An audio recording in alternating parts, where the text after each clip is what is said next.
નમસ્કાર દર્શક મિત્રો, ધ BR24 ન્યૂઝમાં આપનું સ્વાગત છે. હું આપનો મિત્ર મુકેશ અઠોરા. આજ રોજ કરજણ પોલીસ સ્ટેશનના પટાંગણમાં એસપી આનંદ રોહન સાહેબની અધ્યક્ષતામાં તીરા તુજકો અર્પણ કાર્યક્રમ તેમજ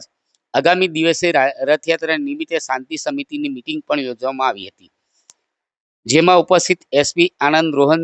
સાહેબ, ડીવાયએસપી ચૌધરી સાહેબ, ડીવાયએસપી આકાશ પટેલ સાહેબ, એલસીબી પીઆઈ કૃણાલ પટેલ સાહેબ, એસઓજી પીઆઈ ચાવડા સાહેબ, કરજણ પોલીસ સ્ટેશનના પીઆઈ AK ભરવાડ સાહેબ, કરજણ પીએસઆઈ મદાદ સાહેબ, કરજણ પીએસઆઈ પટેલ સાહેબ તેમજ કરજણ પોલીસ સ્ટાફ તેમજ કરજણ નગરપાલિકાના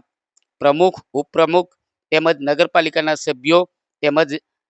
જાગૃત નાગરિકો ઉપસ્થિત રહ્યા હતા, જેમાં એસપી આનંદ રોહન સાહેબે નાગરિકોને રથયાત્રા નિમિત્તે સુલે શાંતિનો ભંગ ન થાય તેમજ સોશિયલ મીડિયામાં ઉશ્કેરણીજનક પોસ્ટ ઉપર ખાસ ધ્યાન આપવું તેવી પ્રાથમિક માહિતી આપી હતી. બીજી તરફ તેરા તુજકો અર્પણ કાર્યક્રમમાં જે લોકોના મોબાઈલ ચોરી થયા હતા તેમજ સાયબર ફ્રોડ ના જે નાણાં ગૂંચવાયેલા હતા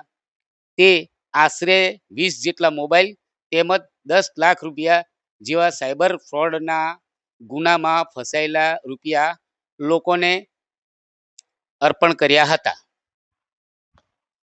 આજરોજ કરજણ પોલીસના પ્રાંગણમાં પબ્લિક સાથે એક સંવાદ યોજવામાં આવ્યા હતા, જેમાં તેરા તુજકો અર્પણ કાર્યક્રમની પણ આયોજન કરવામાં આવ્યું હતું, જેમાં કેટલાક લોકોના મોબાઈલ અને સાયબર ફ્રોડમાં વહી ગયેલા નાના લોકોને પરત કરવામાં આવેલ હતા અને સાથે સાથે જો 23 તારીખ રથયાત્રાનું આયોજન છે આ બાબતમાં આયોજકો સાથે ડિટેલ ચર્ચા કરવામાં આવી હતી.